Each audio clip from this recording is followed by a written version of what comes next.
Um, for those of you who attended the retreat, um, uh, any reflections on that, or any questions about that, or comments about like how that was for you, or how it's been for you since then? I would really appreciate some feedback if you have some. Hi, this is BJ. I have a little feedback. Good. I've had kind of a tough week, and I keep doing that cicada and just walking into the present and put that stuff behind. And I have done that a million times this week, and it's been fabulous. So that's what's been really helpful to me this week. Oh, I'm really glad to hear it. There's Fun. something. It's fun. Yeah, yes, it Yeah. is. It really is. There's something about doing this with your body that makes it much more powerful. I mean, you Mm-hmm. can sit and think it, you can write it, you can speak it, and that's good. But when you actually do Yeah. it, Like walk forward, push it. Yes, it was great. yeah, that was then. Yeah. So yeah, that is great. That's wonderful. I'm glad to hear that works for you. One of the key things, of course, is remembering to do it. Because we all get into situations where, it's icky or toxic or difficult or very emotional. And we really want to sort of let go of that for a little bit, but we don't remember to do it. So, by doing it, by practicing it, it just makes it part of your a way of living. So thank you. That's great, great feedback. Anybody else?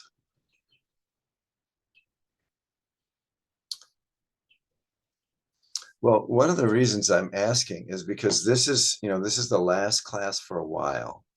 And so if there's anything that you've done in these classes that you'd like to do again, that you'd like to uh, explore more in some way, um, this is the time. If you can think of something that we did that was impactful, like we can do Cicada again, if that's useful. It's always useful to repeat, really. So why don't we do that? Well, that's one of the things we'll do. But is there anything else? I mean, we've done Phowa, we've done Tonglen, we've done many, many different forms, movement forms. We've held postures. We've done a lot of different meditations.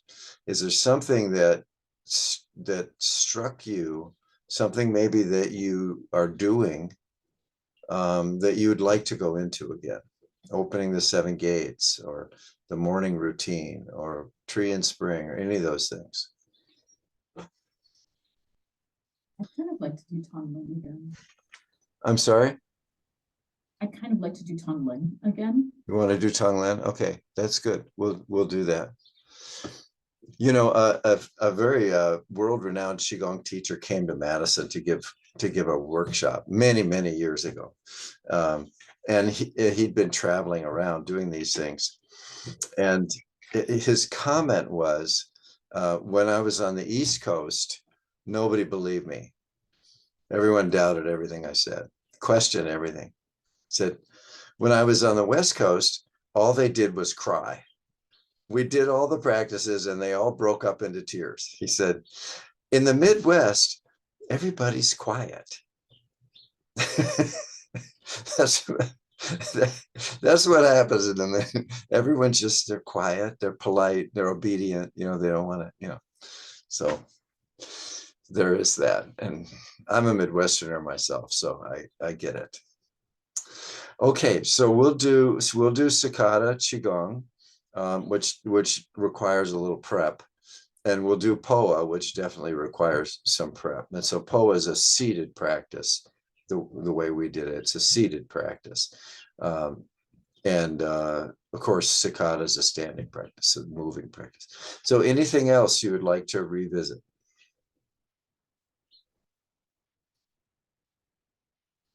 Well, I guess it's better than crying, and it's better than criticizing everything. So I'll take it.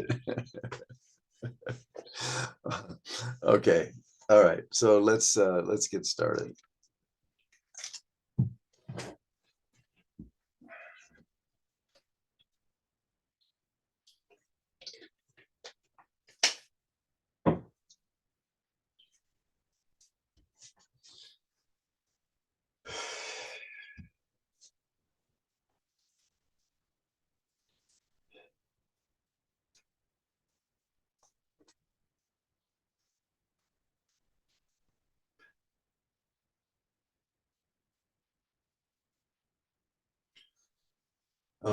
Let me change the view for the YouTube people.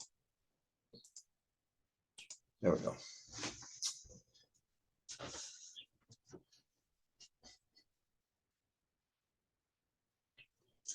So typically, you know, in a class, you know, you'll just start with Wu Ji, with standing, and that's okay if you're ready for that. Most of us really aren't.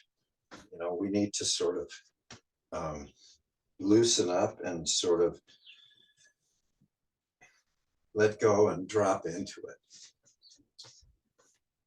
So do whatever you need to do. Maybe you can just come and just assume that posture right away, and that's fine. But if not, you can just sort of loosen up.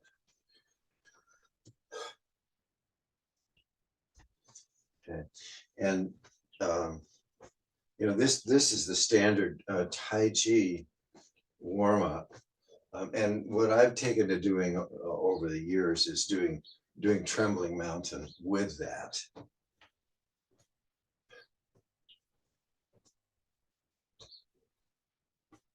So whatever you need to do to let go of all the activities, all the thoughts of the day. How many thoughts did you think today? Yeah, so just letting go of all that.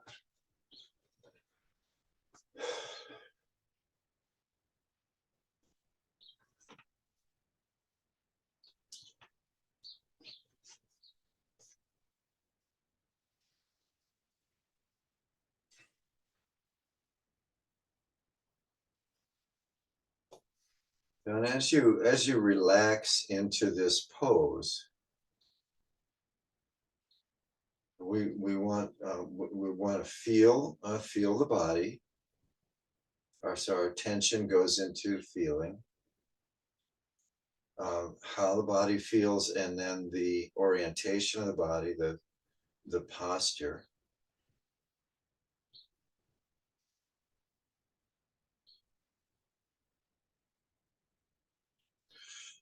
So body and then breath.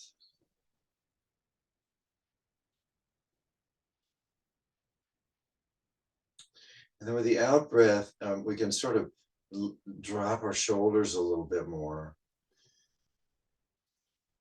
Sink down just a little tiny bit with the out breath, and then kind of straighten up just a little tiny bit with the in breath.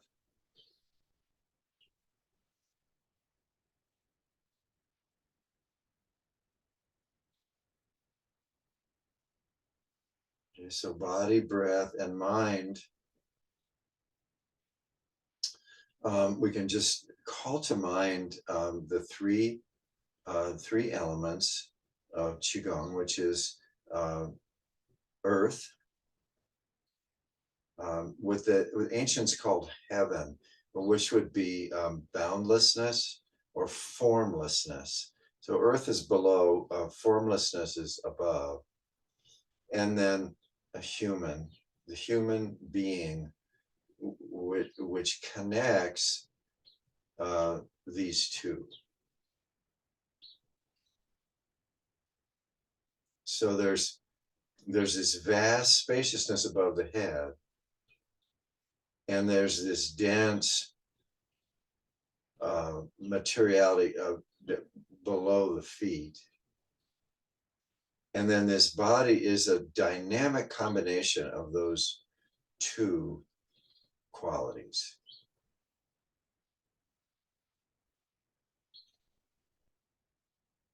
So we can think that, we can imagine it, and we can feel it.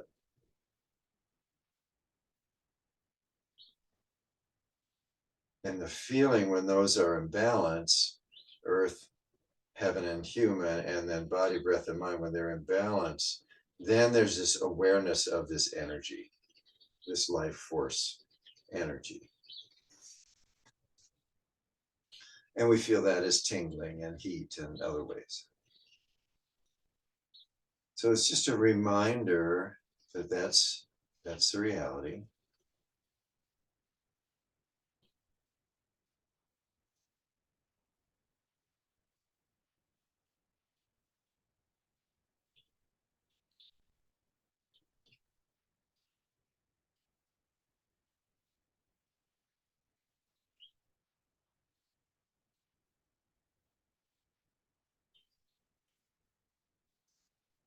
All right, so let's go and let's bow to the 7 directions. So starting out, I'm facing east. And that's traditional to start out facing east, but not essential. So just we're orienting ourselves in space, turning to the south.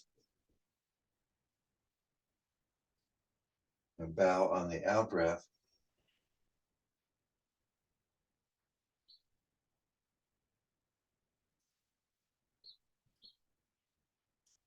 And then to the west.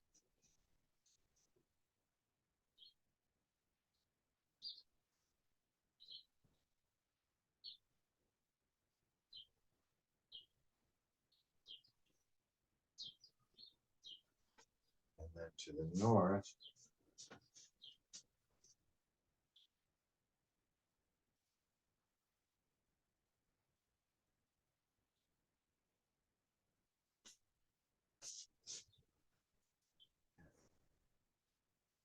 And above. Okay. Stretch and keep extending the body, extend the arms way, way, way up, and extend the sense of touch way, way, way, way up. Okay, so then we're going to connect this, coming around. And again, so out breath, touching the earth, and extend down.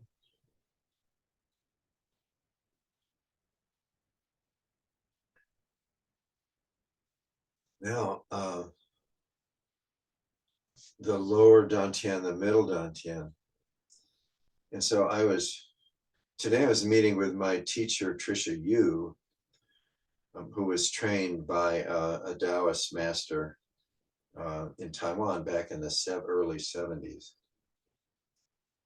And the question came up about the chakras, which is a Vedic construct, or comes from India, Hindu. And then the dantians, which are the Chinese construct, comes through Taoism. And what she said is that the dantians are at a deeper level.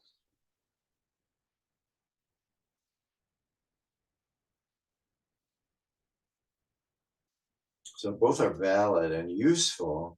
The dantians are at a deeper level, and that's where the acupuncture meridians and all the internal medicine, that's where that occurs. Okay.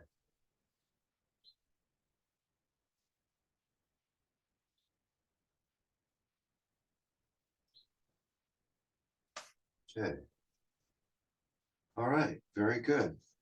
Let's loosen up head and neck and shoulders.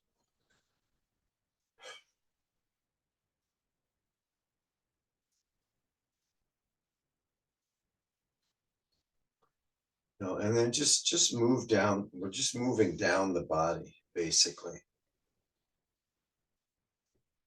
And then opening the opening the heart.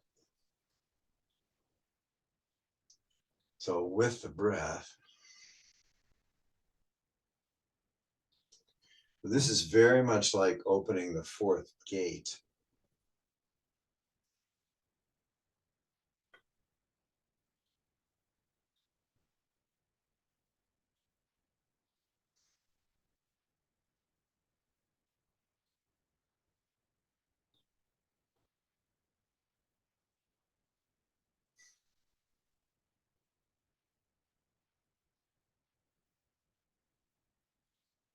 Okay, and then with the 7 gates practice and with the Cicada practice, so we want to, so when we're in this position, hands pointing to the body, so feel and visualize this vertical seam that runs all the way up. And then as you open, so we're opening not just the heart, but the whole whole body, whole upper body.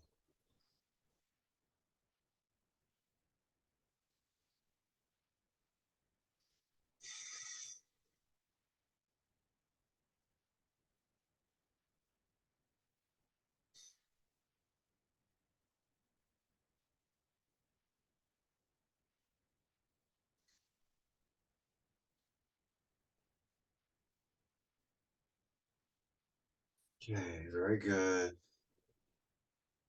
Opening the whole body. Okay, very good. And flexing the hips, and just rocking the pelvic, what they call the pelvic girdle, the pelvis. And it's supported underneath by the big tops of the femurs. There's balls on the tops of the femurs. So we're rocking on that. And then we're tucking and then arching the lower back.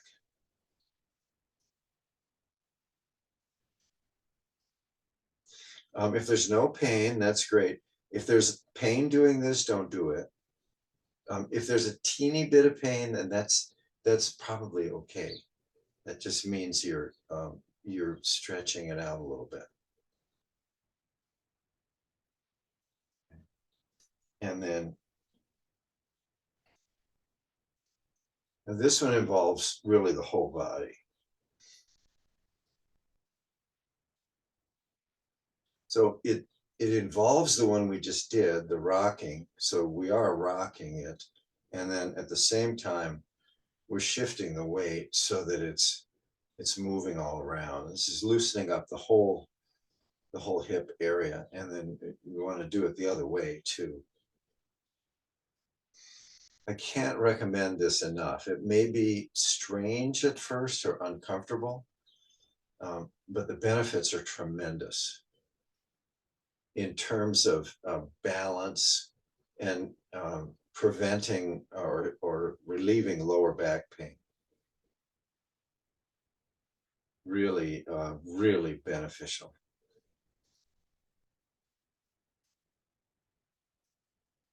Okay. And then once we've loosened that, then we'll go to the balance. And this is body, breath, and mind. So this is not just an exercise. We're going to be aware of the breath. And then feel the feet. So they're 50-50 right now. So just bend that one knee a little bit and feel the weight shifting. 60-40, 70-30, 80-20, 90-10. And then lift up the heel and leave the toe on the floor. That's fine. And mentally, we're shifting that vertical column or axis. We're shifting that so it's over the foot, the weighted foot. It's not between the feet anymore. Okay. And if you maintain that feeling and that image, you'll maintain your balance.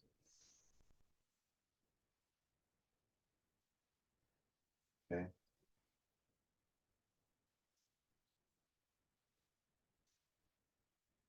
This may seem strange at first too, but extremely beneficial.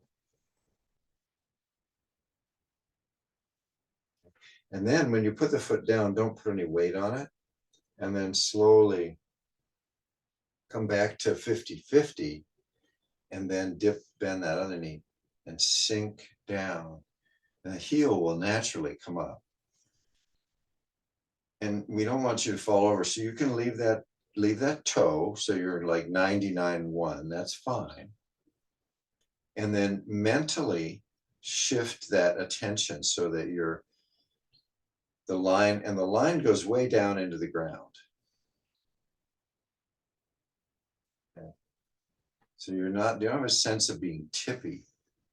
You're like a tree that's rooted down into the ground. You're not going to fall over.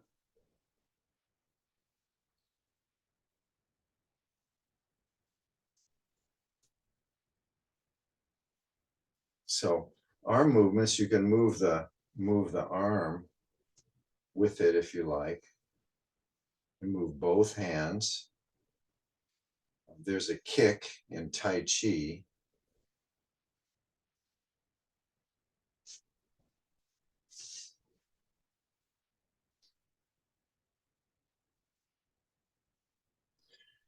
There's another one where you pretend there's a string from your wrist to your ankle. You just move that way if you want to. And that's interesting, but the main thing is the balance. So, and this is a Tai Chi position. Golden pheasant stands on one leg.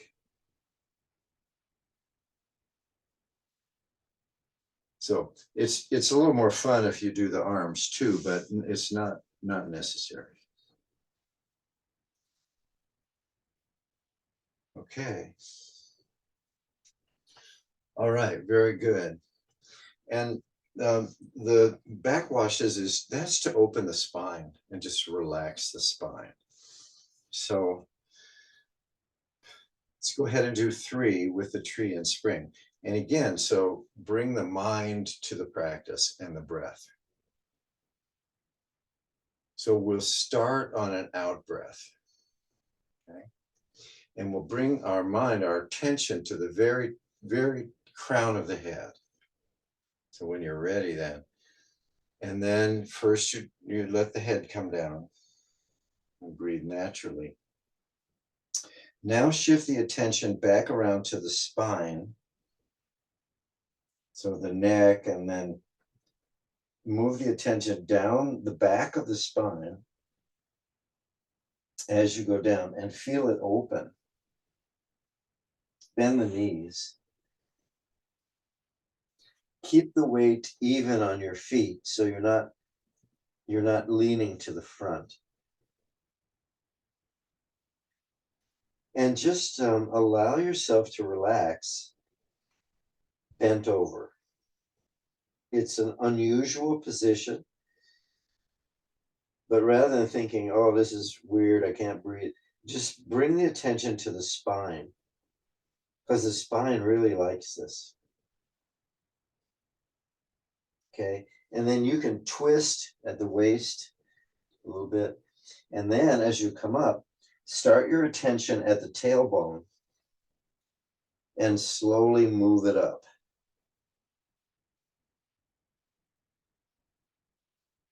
And then when it gets to the top of the thoracic vertebrae, when it gets to the neck, then that's when the chin starts to come.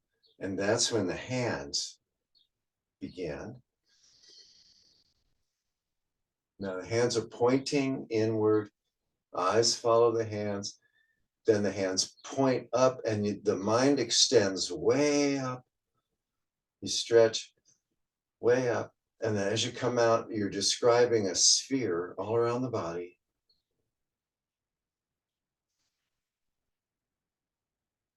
Tree and spring. And then point to the earth, extend the attention down into the earth. And then at the next in-breath, the attention goes up the middle of the body. Up, up, up. Eyes follow the hands. Point, extend all around behind you. 2. The mind and the eyes follow the hands. Goes back down, pointing down, down to the earth. And then 3. In breath.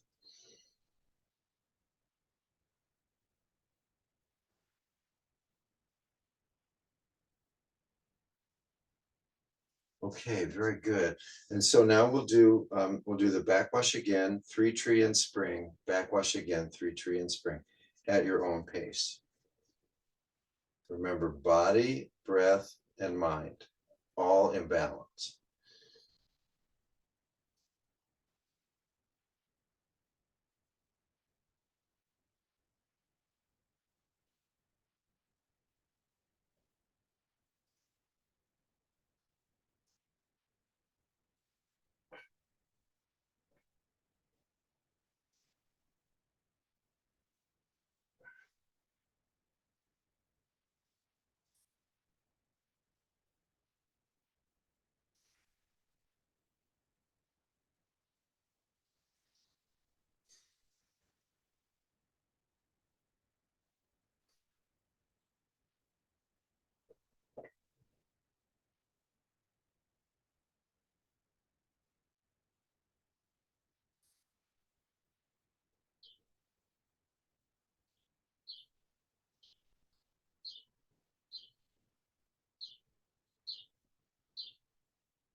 And so the standing is just to notice.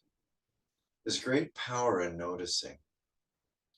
Just notice the body, how it feels, the posture, the tingling, the alignment. Notice the breath.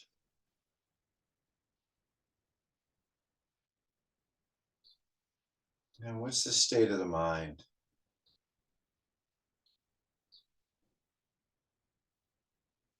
Has it quieted down somewhat?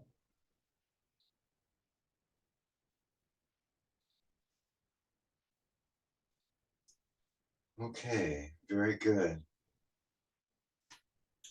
Now, the tree and spring is a very good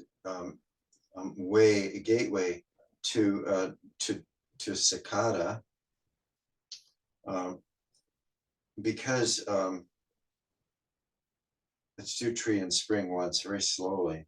So we start way down, knees are bent, we're sitting, fingers are pointing down. As the knees come up, now we're pointing to the center line.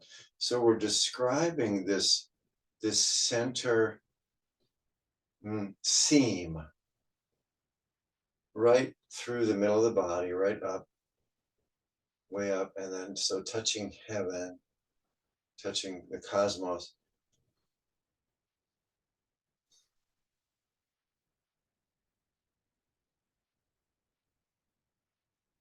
Okay, now I'd like to change this just a little bit. So let's repeat. So tree and spring. Okay, so this position is called, this is called the sky cone. We're kind of making a funnel. Okay, now let's come back down.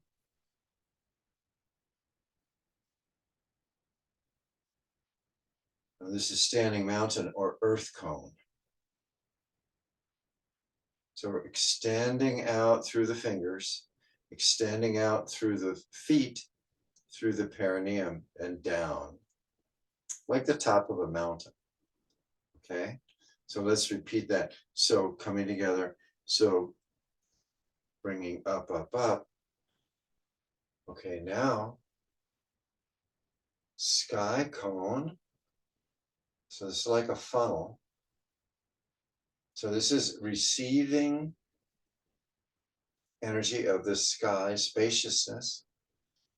Okay, and now we're bringing that down.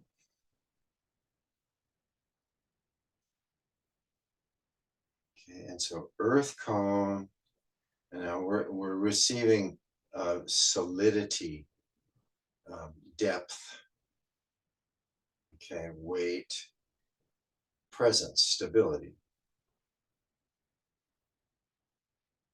Okay, let's repeat that. So in breath, okay, so open, open, open. We're looking up. So we're receiving from the hands, the forehead. So it could be, you can imagine rain, sort of a raining light, or raining flowers, raining from the universe, and funneling. And now we're closing, we're funneling that down through the body, down, and then out into the earth. And then from the earth, the body sort of sinks into the earth and has this stability of a mountain. Okay, so earth, human, and boundlessness, boundlessness, human, earth. Okay. Okay, very good. So for the cicada, now this can be used when we need to use it, when we just need to come into the present because we're really preoccupied with something that happened in the past. But that's kind of always how we are. So it's just normally. We're kind of dragging the past behind us like a shadow. And so to be free, we need to be in the present moment. Okay. So the hand motions, now this is lower. Okay, this is down here. Okay, somewhere in the middle. And then the hand motion, and we can do this slowly. There may be sounds associated with this. We're just opening up this cicada shell, this armor that has accrued. Okay, so let's try that again. So, we're going to point and really feel and imagine this seam. Okay, and as we open it, it's the cicada shell is splitting. So there may be some sound, there may be some sensation opening. Okay, so we've opened that whole shell. Okay, now shift the weight onto one foot. Pick up the other. We're going to step right through that. And as we do, that shell just shatters behind us.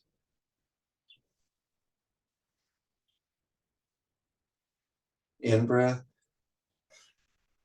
That was Zen. In breath. This is now.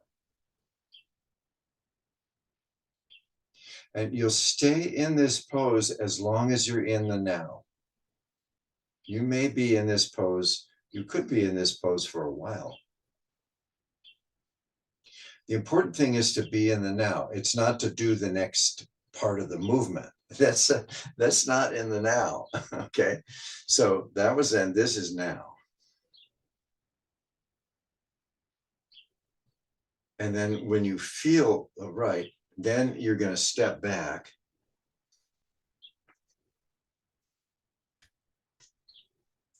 Okay. And then repeat. So start with the hands forward. So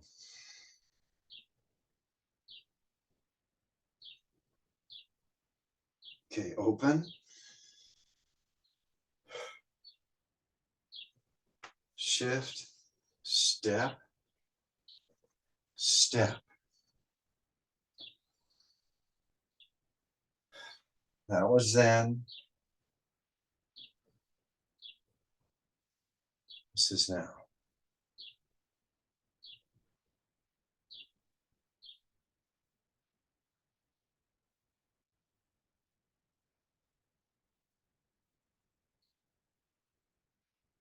And then when you're ready, you step back, step back. So we'll do it a few times, but I'm not going to talk. So the key is to stay in the now until you're done. And then complete. So don't feel like you have to do this and then do it again, and you have to do it 5 times. And you just be in the now. Okay. So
Okay, very good.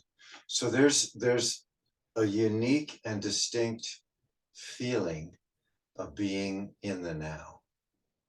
And you can identify that for yourself. That's that.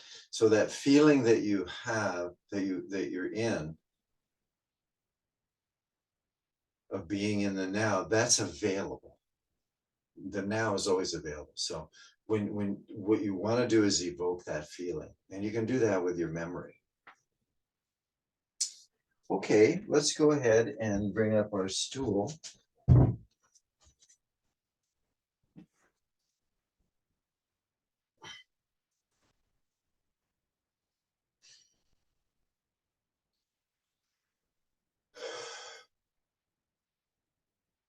And again, just settle into your sitting posture. I mean, if you can just assume it, that's fine. If you need to settle into it, then do that. And this isn't a rigid practice. So anytime we're doing a sitting meditation, you're we're allowed to move. I mean, you can move as long as you move mindfully. Okay? Because maybe you need to readjust your posture a little bit, or some, maybe something. So it's fine.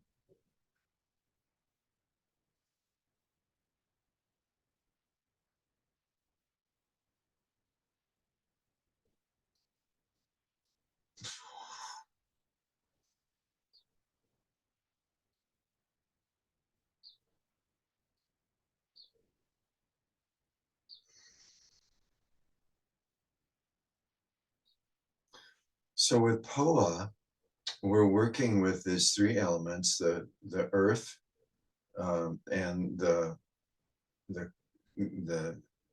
heaven, or the formless, and the human. And of course, there are degrees in there, many degrees. And there are levels, according to the Taoist teachings and Buddhist teachings, there are levels of formlessness. So the world of form are forms we can engage with our senses, things we can touch and see, so on. And as we become move higher and it becomes more refined, forms become thoughts. Okay, so we perceive thoughts with a whole different body, a whole different set of senses. Okay, so if we think of an apple, we say, well, that's imaginary, that's not a form, it's not real. And that's true in normal thinking. But in the world of formlessness, in the world of the mind, a thought of an apple is definitely a form. Okay? It's called an object of mind. Okay, and we perceive the object of mind with the mental body. That is, we can see the apple with what? We're not seeing it with our physical eyes. We're seeing it with our mental body's senses. So we can see the apple, we can imagine it. We can imagine touching it, grabbing it, squeezing it. We can imagine smelling it. We can imagine biting into it and hearing that and tasting it. So this whole other level of form, okay? So that's a non-physical world of form. That makes sense? There's a physical world of form, there's a non-physical world of form. They appear in the mind. So dreams are enacted in that mental world. Okay, and so as you sort of go up, so to speak, into finer and finer levels of boundlessness, the forms that appear there become more refined. And so the deities the various deities, whether they're Taoist or Buddhist or Christian or it doesn't matter, angels live up in heaven, right? The perception of forms becomes more and more refined. And so this is what Phowa is about. Okay. So Phowa is a practice, it's an ancient Tibetan practice, which is rooted in Taoism for death. And so this is for my death or for someone else's death. And it involves connecting with a very, very high being. Okay. So traditionally, that one imagines the presence of, say, the Buddha or some deity, or whatever you would conceive of. It could be the boundless universe. It could be a spiritual, a very highly evolved spiritual teacher. It could be a religious image, or it could just be an image of infinity or space, something that's very, very, very fine. Okay. Traditionally, it's taught as one does this practice with different deities. So Kuan Yin perhaps would be an example. You would imagine the presence of the deity of compassion, or any other deity. These deities only exist in the human mind. A human mind has to be there for them to take form. So the practice for Phowa is to, we're going to use 2 points, 3 really. One is the perineum. That's the earth connection. Call it the earthly gate, the earth connection. Okay, and then there's the crown of the head, or the brain, middle of the brain, and that's the heavenly gate, connection to the boundless. And we feel and imagine in the perineum a red. They call it a drop. So it's like a sphere of liquid or something like this. They call it a drop. So there's this ruby red presence of energy down in the perineum. And then up in the brain, there's the same thing, only it's white. It's brilliant white. It's like a pearl, like a ruby and a pearl. And the practice is to bring those two together in the heart. And when they mingle, they form kind of a yin and yang, and they mingle and they turn into a silver ball. This is really, really ancient. This is the practice.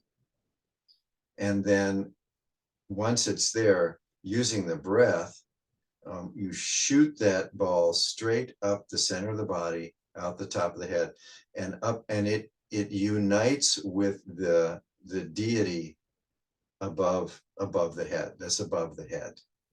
It unites and becomes one with it. And then both of them, now they're one, they come back and inhabit the body. Okay. But so the point at which the silver pellet shoots out, that's the moment of death. So it's a practice for that. Obviously, we're not going to die, but that's the practice. Okay. And you can do this yourself, or you can do it with or for a person who's actually dying.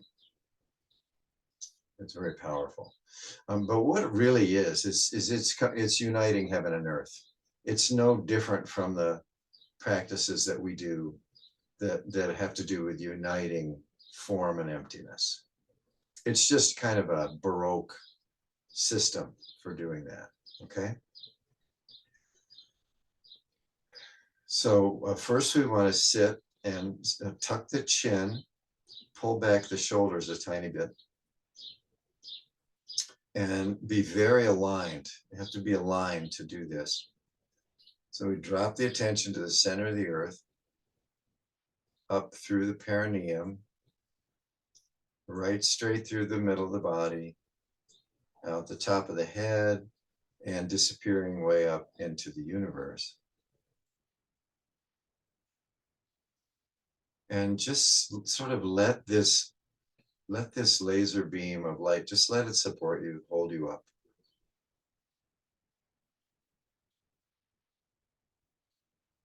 Okay. And then noticing the breath.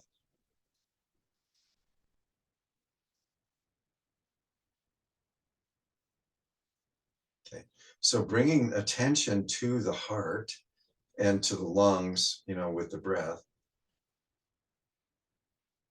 So the space there.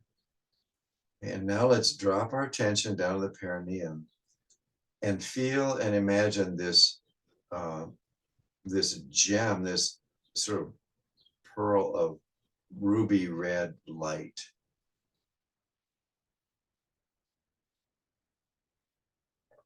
Okay, very luminous. So that's there. And now turning the eyes in, looking up the body, and then now up in the brain, up at the top of the head, there's this white luminous pearl. Okay, and the one is directly above the other, and below it is the center of the earth, and above it is the universe.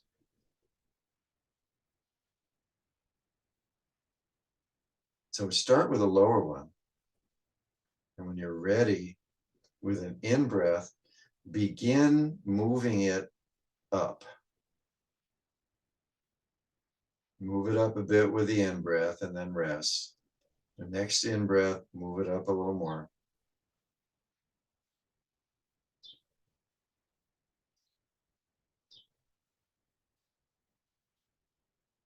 Okay, until it gets to the heart area. Okay, and so it's there. It's going to stay there. And now putting the attention up. And so with each out breath, we're dropping that white pearl. We're dropping it a little bit with each out breath.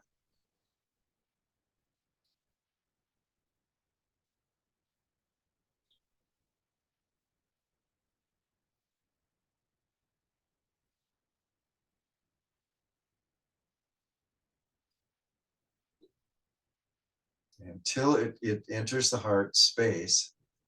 And then the two of them start orbiting each other very, very fast, and they turn into the yin and yang. And then suddenly it turns into silver.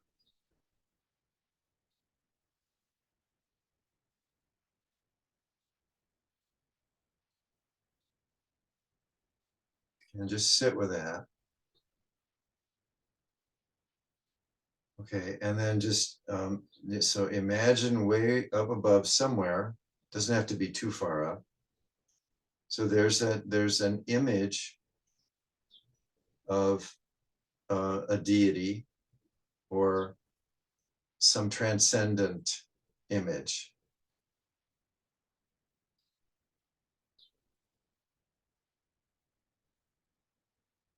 Okay, so that's up there. Now, when we're ready, we're going to take a deep in-breath, and we're going to shoot the out-breath out the mouth. And at the same moment, we're going to shoot that silver pill, lozenge, shoot it straight up, and it combines with the image. So take a deep in-breath.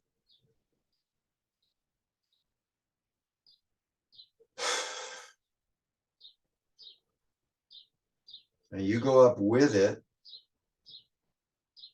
combine with that deity. Now you're part of that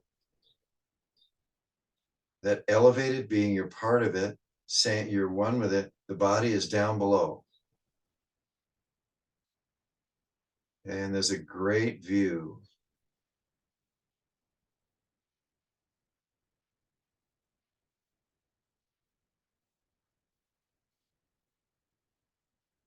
And then as you're ready with the out breath, we're going to re-enter. We're going to drop down and re-enter. So all of it is in the body.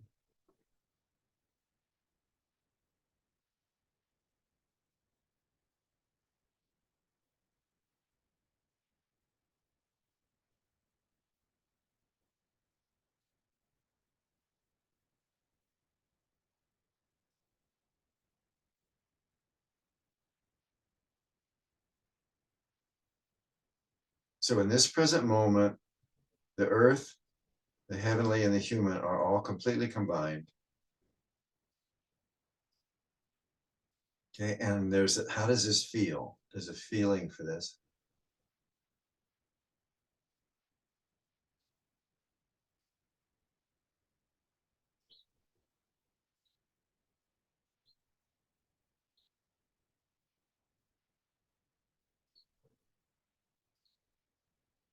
And so we can feel that incredibly expanded sense. We can also feel the body, because the body is right here. And the separate self is here experiencing this. Okay, nothing is lost.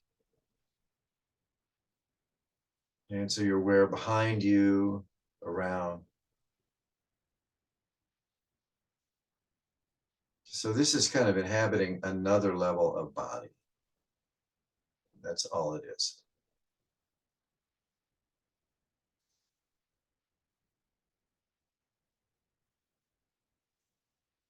Okay, so coming back from this is really not a stretch, because we're already here. We're in the body. All this took place in the body, with the body. Okay, and so this physical body, and then this mind, separate mind, and then this expanded being are all present. Always, all the time, always. And then we can sort of shift into where we want to be. So let's come back completely. We haven't forgotten this expanded self, still there. And now we're here in the body, in this room. And let's go ahead and move a little bit.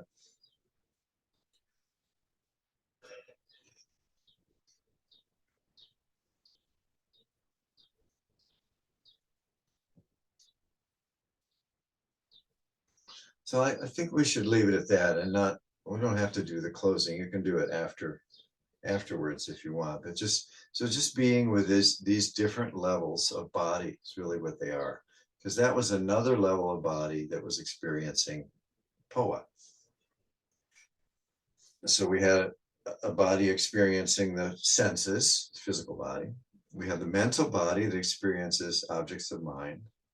And then there's this other body that experiences a more expanded state. And they're all real.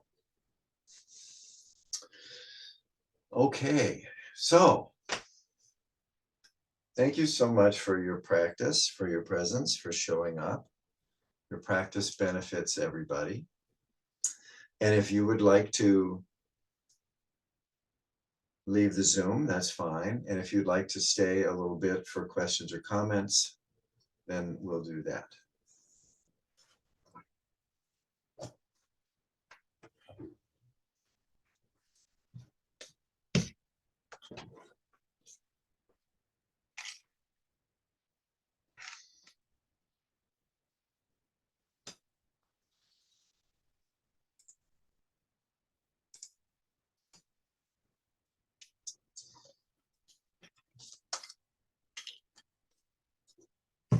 So Phowa was esoteric practice that was esoteric, means hidden. It was a secret practice, and it was only taught to certain people who had, who were monks or nuns and who had practiced a long time. So I'm transmitting that for you, for your benefit, because I think it's beneficial. How skilled you are with it depends on a lot of different things, how much you practice and so on. But it certainly can't cause any harm. That's my view of it. And it's just another way of doing this heaven, earth, human interconnection. It's just a particular way of doing that. But we do that when we do tree and spring, or when we do, breathing the stars, any of these practices, that's what we're doing. Okay. Okay. So questions or comments about either of those practices, or any of them? The cicada practice is, I don't know really what to say about it. It's kind of obvious, really, isn't it? I mean, it's just, we're just acknowledging that we're all dragging the past behind us, always. The Buddhists call it conditioning. And the awakening is to become free of that conditioning. And so I think we can do that with cicada, even if it's only lasts for 5 seconds. That's huge, actually. And just to be in that. So,